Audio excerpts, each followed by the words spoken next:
Welcome to Drinks in the Library, the only library where drinks aren't just allowed, they are required. I'm your librarian host, Gigi Howard, and each episode I'll be interviewing a guest about a much-loved book that we will be pairing with a drink for you to enjoy along with us or consider for your next book club meetup. As always, stay curious and support your local library.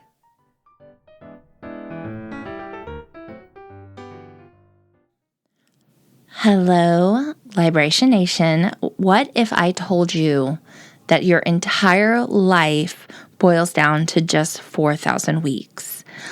Oliver Burkeman's book, 4,000 Weeks, will change the way you think about how you spend your time.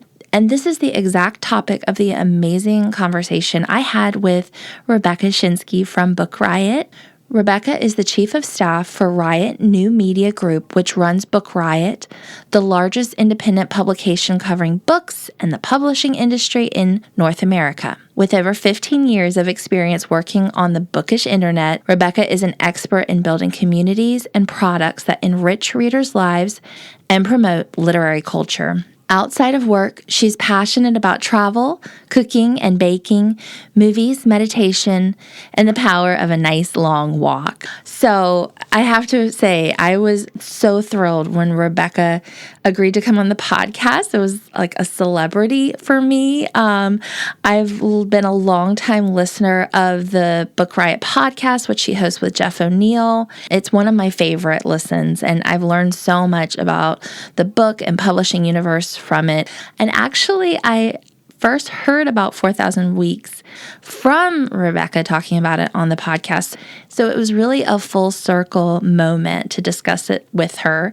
Our drink this week is one of her favorites. It's a Manhattan, and it was the perfect drink to sip on while we explored all of the amazing ideas in this book.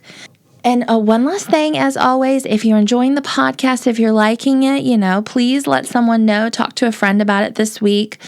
Like and subscribe on Apple, Spotify, YouTube, wherever you get your podcasts. And as always, I thank you for the support.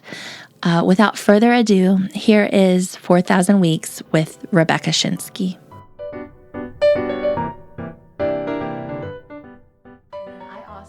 So I've been doing this.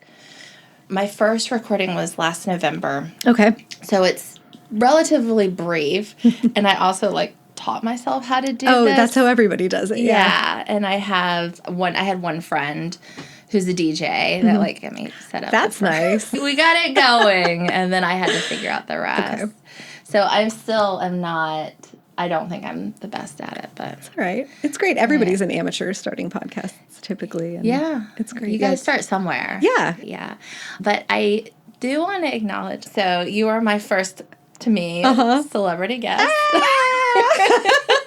That's so wild, because I feel like I sit in my little office in my house and I say things into a microphone.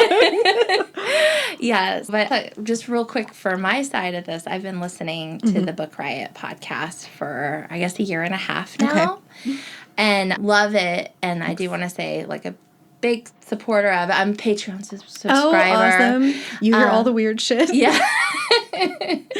And it is the perfect podcast for me, because I feel like I get all of it. I feel like an insider, and I love the best books of all, the top books coming. So I am I really grasp onto what you and Jeff do, where it's a little bit more broad. It's a little bit of everything. Cool. Yeah. So I'm so glad that you're here. Thank you so much for asking. It was so fun. I know. And then I found out you lived here, and because I think it was, you said something about a candle.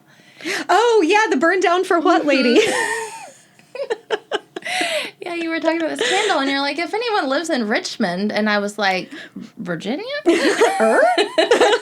That's the one. Yeah, so anyways, it's really cool. Yeah. And then the book, 4,000 Weeks, this is a little bit of life and imitating art, imitating life for me, because you recommended it on the podcast, so I read it last year. And I've talked about it on my podcast now. I love it. Full circle. And who were you when you picked this one up? Who was I? What an interesting way to ask that. I read this I think it came out in 2021. I think I should have Googled this before I... What is 2021? 2021 sounds right. Yeah, it came out, I think mid-2021, maybe it was early 2022, but it was as COVID was like easing for real, and we knew that we were going to be going back to normal life or the new version of what normal life would be. And my pre-COVID existence, like immediately before COVID, was my job, which I love. And I was teaching yoga on the side and helping run yoga teacher trainings. And I was on the board of a nonprofit, like doing a ton of stuff. And just like right under the threshold of burnout, just like perpetually right under the threshold of burnout. It wasn't work burnout because I'm proud to say we have very good boundaries about that, but it was everything else. And I was repeatedly having this experience of just a friend would ask to go do a thing and I wouldn't be able to go do this thing I really wanted to go do because I was committed to one of those other things that was on my plate. But I felt really obligated to stuff. I've had a lot of therapy since then. And I just didn't know how to get myself out of that. And when 4,000 Weeks landed, I think it's just one of those books that landed at the right time for me. I'm wired to want to read stuff about like self-help. I like this. What are we doing here on Earth? How do we make the Mary Oliver? What are we doing with the one wild and precious life? Exactly. That kind of vibe. And so when I read it and encountered this I think Burkeman is so direct, and you're going to get about 4,000 weeks. It's finite. Your time is finite. Yeah. And all these things that we want to do in life feel like they're infinite. So reckoning with the fact that your time is finite and you better figure out the best way to use your time if you want to feel good about it. And it just really, I think, was the right book at the right time, which is why when you emailed and said, what's your favorite book? I was like, there's no way I'm going to talk about a novel. Let me just get myself off the hook of trying to talk about a novel because there's too many of them. But this was a book that landed at the right time and helped me like articulate some things that had been swirling around for me. But as they landed, it was like, oh, this is the thing that I needed right then. Yeah. It was very clarifying. And so who I was when I read the book was somebody who knew that she needed a clearer direction or, I don't know, a clearer sense of what was really important, what the priorities were. Or actually, I felt like I knew what my priorities were, but I couldn't figure out how to align my calendar and like the activities of my life with my priorities. And Burkeman gave me the kick in the butt that I needed. So what did you decide? What came out of that? Yeah. So one of the things that he talks about is we have this finite amount of time. And if you can get your things that you care about into kind of a hierarchy, you can think about what are the things on the top tier. And so for me, that's like friends and family, travel, being able to show up in my life for the people that matter and go have big experiences. And a lot of that is stuff I wasn't getting to do consistently because I was so tied up into all the other little things that were taking my time. And there's like a good section of the book where there are all these other things besides your top tier of stuff that you would like you would like them enough. You would enjoy them enough. You'd probably be good enough at them that you could justify spending your time doing it, but they're not in your top tier. And functionally, he's talking about opportunity cost, like that every time you say yes to something that's in the second tier or the third tier, because it would be like good enough or fun enough or whatever, you are blocking yourself from having the time and the space to do those things that pop up in the first tier. So to me, it feels really dramatic, but I think in reality, what happened was over time, like my time on that nonprofit board ended and I didn't renew my term. The yoga teacher training finished its time and I didn't sign up to help teach another one. The studio that I was teaching at closed and I didn't go find another studio to teach at. And then I just had to practice saying no to a bunch of things. Like other stuff pops up. I like to say yes to stuff. I like to have new experiences. And I just figured out a way to check in with myself and do I really want to do this? Or does it just sound like it would be fun enough or interesting enough? Do I really want to go to that place? And as I started saying no to those things, then I magically had the time to do the stuff with my friends or take the spontaneous trip. And it started reinforcing itself. And some of it's midlife too. I feel like some of this just gets downloaded into you in your 40s. Yeah. I agree. I think you hit 40. I've said this before on here, but it's like all of a sudden you realize, God, the last 20 years just flew by. What's going to happen the next 20 years? You know? It goes so fast. Yeah. And the thing I say to my husband all the time is we only get to go on this ride once. And I really want to know that I got the most out of it. Yeah. And it's worked. Like I'm a huge evangelist for this book because it works. Yeah. I've had a packed year this year, maybe definitely busier than like 2019 or 2020, but it's been packed with all the things that are in the top tier. The burnout has not arrived. Good. There's something to it. And you've been traveling? I travel a ton, Yeah. both like with my family, with my husband, with friends, on my own. That's just one of the things that I love in life is get on a plane and go have an experience. So travel a ton. And then I try to be really deeply involved in my friends' lives. My family doesn't live nearby. We don't have kids, very much on purpose, but getting to be like to show up for my friends' kids and to help out when a friend has something going on. And that's the kind of stuff that like really matters. I want to be able to say yes when somebody like has something come up and they need somebody to take their kid to Taekwondo. Yeah. Like I want to be able to do that, and I wasn't able to do it before. It's really nice. It's cool. It's great. I need more of my friends take my kids to Taekwondo. I like deeply believe there should be like some kind of social media situation that can network like joyfully child-free people to people who have kids, and we can all plug in and help each other out. Yeah, I agree 100. And in fairness, I do have wonderful friends like you where they don't have kids and they really are lovely to my daughter, and I do appreciate that. So if they're listening, I do. You're not in trouble. Yeah. She loves you. I love you guys too. Yeah, so the story just hits you in the right place at the right time. And then like diving in a little bit to this, because it's okay. He starts off, it's like the 4,000 weeks, right? And that's how much time it's like you're gonna die someday. I know. I know. I gave this to a friend of mine last year, and she's so sweet. And I don't know. I might have done the math wrong. She was like, "Oh, does that mean I only have 2,000 weeks left?" And I was like, "Maybe less." Yeah, let's not get too specific with it.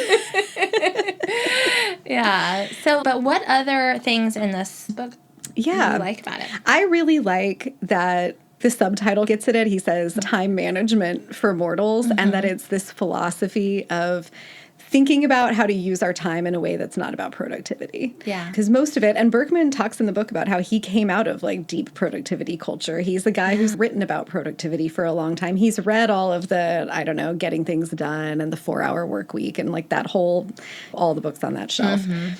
And then got disillusioned with them because what happens when you get more efficient at answering emails is that there's always more emails. Right. Like there's always another conference call to take. Yeah. Like, is that really what we're doing here? And I don't think that's really what we're doing here. So the perspective of, sure, we all need to figure out how to manage our working lives, but he quotes Zadie Smith's husband, who's the poet Nick Laird, and there's a line in one of his poems that says, "Time is how we spend our love." And that was one of the pieces that really landed for me. I think this is really a book about figuring out where and how you want to spend your love, with whom, on what, where. And for most of us, work is not at the top of the list, or one more trip to the grocery store, or all that kind of stuff. So I just liked that it was a big picture perspective on really why should we care about how we spend our time, and that it's not about answering emails faster, but about, and that no one's going to arrive on their deathbed and be like, man, I really wish I had taken some more meetings. Wish I had been on some more Zooms. Yeah. So to think about that in a big picture way, like there's nothing really new in the book. This is stuff that we all know. You're going to die someday, that you have to have priorities. But sometimes it's just magical when the right person says it in the right way. Yeah. And then I'm just thinking about a little bit. It's like we all know you're going to die someday. But do we really? I think that's part of it, too, is that we don't think about it. Yeah. And he wants us. I think you're right. Yeah. He wants to be confronting with, like, this is real. And you're going to miss out on most things. I thought that was a really liberating thing that he talks about. I travel a ton, and I'm still not going to go to most places. Yeah. We both read a lot, and we're still both not going to read most books. Exactly. Yeah, it's very frustrating. I'm not going to eat at most of the restaurants I would love to eat at in my life. I'm not going to see most of the places that I want to see. So some of it, too, is coming to, I think it's a radical acceptance of making the most of the opportunities that you have and the time that you have without that sort of constant comparison or the constant FOMO narrative of this is the place I chose to be with the people I chose to be in this place. And it's great. And that is what matters. Yeah. And we might not get to, I don't know, the next island or the next most beautiful beach, but we're having this moment and being able to be present in the experiences that you have with the people that you're in relationships with without that sort of constant ticker of, I think what I'm trying to come to is he's talking about how to take your life out of being a checklist of stuff. And it's down with bucket lists and yes to just living in a way that like truly aligns with what's important to you. Yeah. And he talks a little bit about, I guess I'm thinking about in relationship to like relationships and marriage is like I don't know if this is really happening, but there's people that are like, I don't want to settle for this person because a better person might come along. And his thing is, it doesn't exist. I've been married for approximately 1 million years. Yeah. But I think that's true. It's probably always been true, but it really sounds true to me in dating app culture. And I think that's something that social media has given us, not just about dating, but about most things that like, I took this vacation, but what if it wasn't as good as the other vacation I could have taken that person on Instagram took? Right. Or I went to this restaurant and I liked the meal, but like this other person went to this other place. And what if it would have been better? That sort of grass is always greener situation, which is really an illusion. And it's what makes social media work. But I think he does a really nice job of being like, you're going to die someday, so you should just enjoy the dinner that's in front of you. Choose it intentionally and then actually enjoy it instead of thinking about all the other things that you didn't do instead. Yeah. And I think like time, you already said it, is like, nothing in this book is, like, brand new. Yeah. The grass is always greener on the other side. Time waits for no man. All those things, but he's really pointing out. And so time, I think, that's what we need to be focused on, is not, am I doing it perfectly, but am I doing it at all? Yeah. And I think with work, there's a done is better than perfect. Yes, yeah. And he has a nice way of talking about, I don't remember the examples he gives, but he has a nice way of getting to functionally. I'm not really in the big picture going to regret that I didn't send that email, but I might regret that I didn't spend more time like just taking my dog to the park. And it's those little, like we make hundreds of these little decisions every day, and getting into the practice of that, which like Burkeman is just the way it landed for me. But I think this is like one of the magical things about self-help is that there's 9 million versions of this book, and you just need to land on the one that works for you, that will click something in you where it's like this morning, I drank my coffee, I'm talking to my husband, I'm watching TV, and it's 9 o'clock and I should start working. But the dog like clearly wants to go for a walk. And I was like, you know what? Yeah. Nobody's going to die if I don't sign on to Slack until 9:30. Probably not. We're talking about books. It's going to be okay. And being able to do that. I'm really fortunate to have a working life that allows that, but being able to make that call. I'm going to walk my dog. I'm going to hang out with my partner. There's a million. Or I'm not going to work an extra hour in the evening, even though there's always more work I could be doing. I'm going to cook dinner or go to the movies with my partner or hang out with a friend. Yeah. But yeah, I'm glad that you're spending time the way taking the time. It's all that. It's all those like little things, but I think it really does add up. And I think that Burkeman also does a really nice job of getting to the fact that like most of us know that it's the little things. Like we know this. We know that we would rather be spending our time walking our dogs and hanging out with our kids or traveling or whatever. Like whatever your thing is, we know that's what we really want to be doing. Yeah.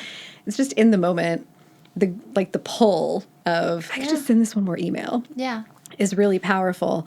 And finding just like finding little ways to disrupt that, I think becomes its own virtuous cycle of like I said, I actually stopped working at 5 o'clock yesterday, so why can't I stop working at 5 o'clock today? And then you stop working at 5 o'clock the day after that. And then you do it the day after that. And then all of a sudden you have built up this pattern that leads, at least in my experience, to the rewards of it are great. Like, why don't I want more of this thing? And makes it a lot easier to just say, no, I'm not available for whatever that thing is. Yeah. And we'll just keep pulling it. He talks about that with social media, too, quite a bit of it's like a distraction. But like you were saying, it's basically the same. I'm just going to refresh my feed again. Yeah, just one more time. Just one more time, because this next time is going to be... Yeah, it's endless. That's the point. There's always something there, but is any of it gratifying? You always want one more potato chip, but like, life is not about the potato chips. Yeah. This is why they're not going to put me in charge of writing copy for self-help books. Life is not about the potato chips. Rebecca Schinsky. Exactly. I love it. I did. So one question I ask you often is like the vibe of this book. So it's nonfiction. It's self-help-ish. Yeah. What? I think it's, if you've ever had a friend who's 10 or 20 years older and has just seen more things than you've seen and has a little more wisdom than you have, it feels like that to me, of like sitting down with somebody who's, listen, kid. Yeah. Here's the thing I've figured out that I wish I had figured out sooner. And if you figure it out now, you can enjoy it for more time than I have. I think he's really warm and very much, that's not always the case with self-help books. Yeah. Sometimes they're self-righteous, and sometimes they can be a little academic, and sometimes they're just dry. Sometimes there's 9 million examples of things, and I'm talking about Malcolm Gladwell.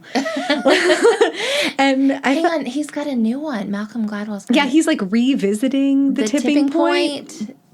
I forget what it's called. It's like something the tipping point. But he's almost like I read the title and was like the tipping point. Maybe I was wrong. Yes, that's what it, it's like maybe he listened to that episode of If Books Could Kill and was like, maybe I should just write a separate book about this. And Burkeman, I just think, has this really warm, I think he genuinely feels like he figured something out that worked for him, and he just hopes maybe it'll work for other people, and he's like, here you go. Yeah. Yeah, and I think he's funny, too. Yeah. I think it's super enjoyable and fun, and like you said, that's not always the same. Yeah, it's not a great time reckoning with your mortality, but it's about as good of a time you can have with somebody being like, you're going to die someday, get it together. Yeah, so I think it's fun. I would listen to, I got it on Audible. Oh, I bet that was a great experience. I haven't listened to it. And I think that's part of the reason he's fun. He's like a fun voice. Okay. He's like kind of chipper and... Oh, I love that. I need to listen to it. Yeah. So I liked it that way. I think I read it twice last year. I think I listened to it twice on Audible. I feel like I should just queue it up and probably listen to it as like my New Year's reset. Yeah. That seems like every year and just revisit a little bit. And I will tell you, it's so funny. So I was like re-listening to it to prepare for this, but then this has been on hold. Like you can't get it at the library. Oh, good. And I got my copy today because I was like, it would be nice to have a physical copy, and so it came in today. Perfect timing. So I actually had it, and I was going through it a little bit. Yeah. I don't think there's like a lot of graphs and things like that. No, he doesn't do a lot of A to B. Love that for us. I know, me too. It's just, I think it's like casual philosophy is maybe the vibe. You've got to be willing to do the like, I'm going to die someday, and I'm actually willing to think about it. I really felt Oliver Burkeman is putting his arm around your shoulders, being like, it's hard. You're going to die someday. Yeah. We all are. But let's make the most of it. Yeah. And there's something really beautiful and really empowering about that. You can just say no to stuff. Which, especially for women and people socialized as women, that's easier said than done. Yeah. And having somebody be like, no, but really, you should consider this. Yeah, I agree. I 100% agree. But yeah. I wonder what his Amazon reviews are like. I've never looked. I wonder if there's like people being like, this is depressing. I'm mad at you. I don't know. I did want to ask you, have you read anything else by him? Do you know anything else about him? I know he has previous books. He has a book about meditation coming out later this year or early next year. That jives really well with this. And I texted Jeff, my co-host on the BookRiot podcast, to be like, nothing has been more in my lane than this. There is an Oliver Burkeman meditation book. That's awesome. book. Yeah. I'm really excited. I haven't read anything that he wrote previously, but I do get his newsletter, which is wonderful. Is it like a Substack? Or? It's not a Substack, but it's that vibe. It's like once or twice a month, and it's him just being like, so here's a thing I was thinking about. And it's usually something related to these same ideas from 4,000 Weeks. Like, he's a smart guy, so it's kind of subtle book promotion. And it'll probably start having subtle meditation things in it in a couple of months. But I always, I don't know, I subscribe to 9 million newsletters, and I always get something out of it. Do you read them all? I know this is just me being curious. Oh, no. It's like it's a casting a wide net system. I'm always looking for something that's going to be interesting to me, but also maybe something that'll be interesting for BookRiot stuff. Right. So there's a lot of scanning of, is this the thing I want to write about today, or is there like a nugget here that I can pull out? There are some that I do read really faithfully. I read his really faithfully. There's a handful of other ones, but there's a lot of them that I'm just going to open you and see if there's anything here today. Okay. All right. That makes me feel better because I like subscribe to them and then I get them and I'm like, yeah, no. And as a person who like writes a lot of newsletters for work, I just assume that's what most people are doing. There's a nugget in there for you every now and then. I think we're winning. Oh, thank you. At least for me, and maybe there's other listeners out there that are beating themselves up about newsletters. Yeah, it's just, I like to know what's going on. I think it's interesting to have input from a lot of different voices. Okay. There's a lot going on right now, for sure. And then, so can we dive in for a second to your reading life a little bit? Because one of the questions, do you read stuff like this a lot? Do you read... Go for it. Just ask. Do you read a lot of audiobooks? Do you do a lot of regular... How do you read? Yeah. Oh, how do I read? Mostly ebooks. Okay. Mostly digital galleys. Okay. So like non-industry folks who are listening, galleys are early copies of things before they come out. Yeah. I will read in print if I'm taking notes on it. So if we're doing a book club podcast episode about something, I read in print so I can take notes. Or sometimes if it's like an author that I love and I pre-ordered a hardcover copy and I want that book in print. Yeah. But I'm really about ease at this point, and the easiest thing for me is just like clicking the download buttons on Edelweiss and NetGalley and putting them on my iPad. Yeah. That is mostly how I read. I do listen to audiobooks. I have a hard time with fiction on audio. So if I'm doing audio, it tends to be nonfiction, memoir, self-help on audio. And I think actually I read way more than what the average American reads. Sure. I think the average American who's considered to be a heavy reader reads like 12 books a year. Yep. For me, it's like in the 80-ish zone. It used to be 100, and then Oliver Burkeman got to me, and I spend less time reading than doing other things. I have colleagues who read 200 or 400 or 500. And do you mainly read like adult stuff? Yeah, for me it's mostly, my zone is like literary fiction, serious nonfiction.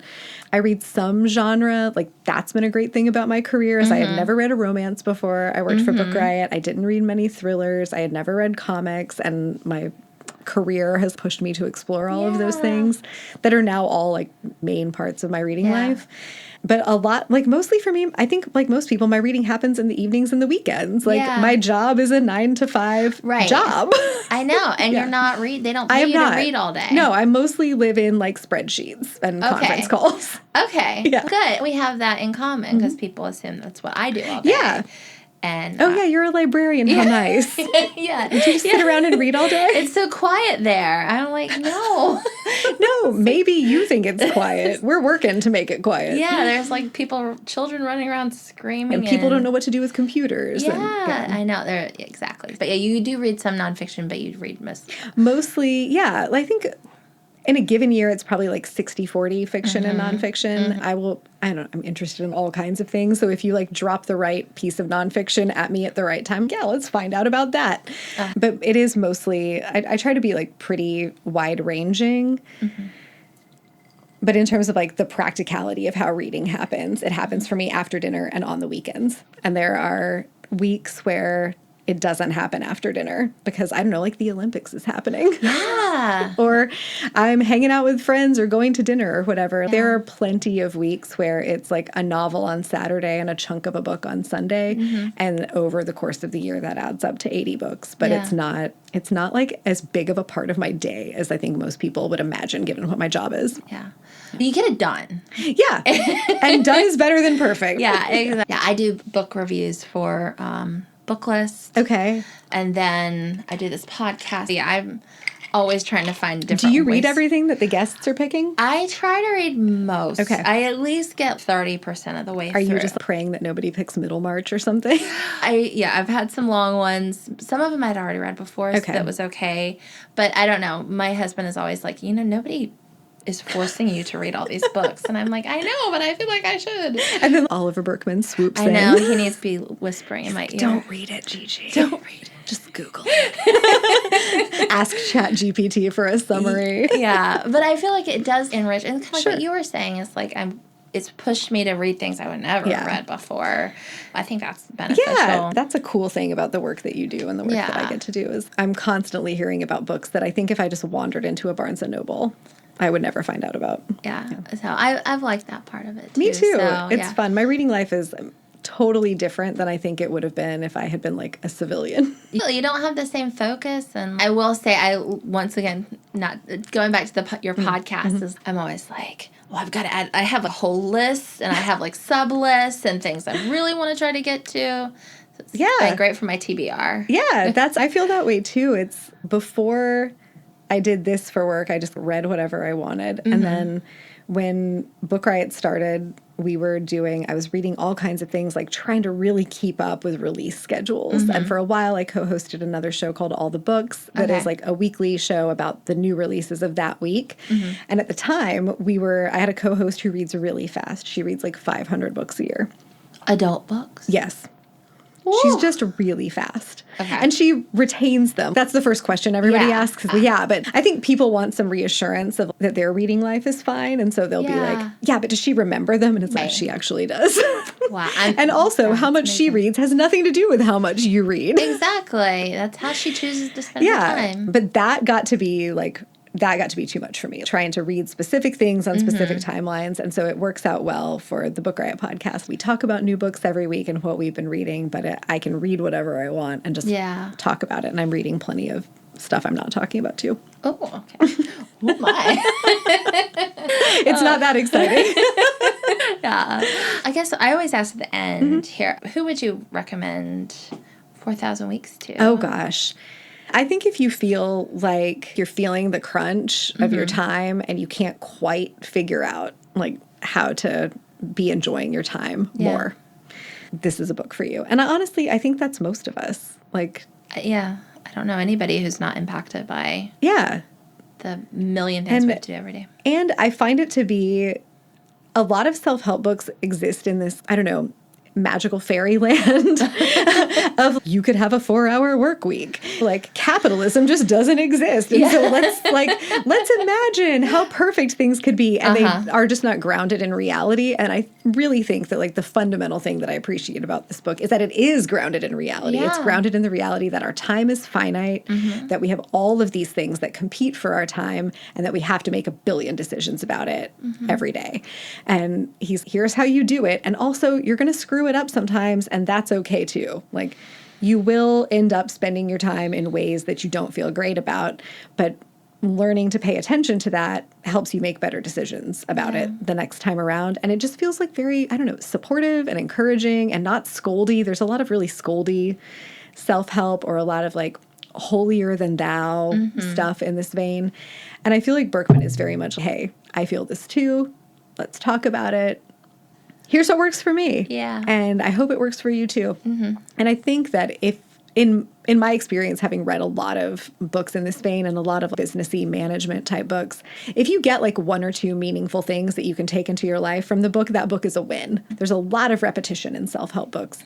And Oliver Burkeman does a pretty good job of avoiding that, but also of like really making his point salient, where you can walk away and be like, okay, I just need to know what my priorities are, and I need to like really say no to the things that are not on the top level. And I don't know, it works. There's a version of me that wants to be like, everyone should read this book, but that's not a helpful answer. I think if you're in a place in your life where not only are you feeling the crunch, but you feel like it's actually possible for you to do something about it, or you're willing to be a little uncomfortable in the process, like in service of doing something about it, and in getting to a place where you feel better about how you spend your time, how you spend your love. Yeah. He's the one. And then I did want to say, and I don't think I gave you a heads up on this, so forgive me. Oh, a surprise. A surprise. I did want to I'm trying to remember to give you as a guest, is there anything that you would like to promote or talk about that you've got going on, or put a spotlight on? Anything? There's nothing like new, but twice a week and 3 times a week if you're a Patreon subscriber, I am on the BookRiot podcast that you can find on all of your podcatchers. If you're interested in books and reading, on Mondays, we talk about what's happening in the world of books and reading in terms of breaking news and developments in the industry. And on Wednesdays, we tend to do themed things. This week, we did the Book Nerd Movies of 1999. That's coming out tomorrow. That kind of stuff. So if you're into that, you can find us wherever. It's my favorite thing I do for work. Yeah, so. I love it so much. So. It's such a treat. Like, It's a real gift to get to work with smart, interesting people that you like talking to. And like legit, there are weeks in my life that I talk to Jeff O'Neill more than I talk to my husband, just by virtue of conference calls and podcasts. Yeah. But getting to talk to a smart person who shares your interests, we've come over the years to like really be able to push each other and have, I think, interesting conversations and interesting arguments. And we've shaped each other's taste and ideas a lot. And the readers and listeners shape us. Yes. Thank you so much. Thank you so much for having me, Gigi. This is awesome. Yeah, this has been great. And now we're friends. Yeah, totally. Thank you for spending some time with me and my guest for an episode of Drinks in the Library. For more information about the show, you can find us on Instagram at Drinks in the Library, on the World Wide Web, drinksinthelibrary.com, or shoot me an email at drinkspod@gmail.com. Until next time, cheers.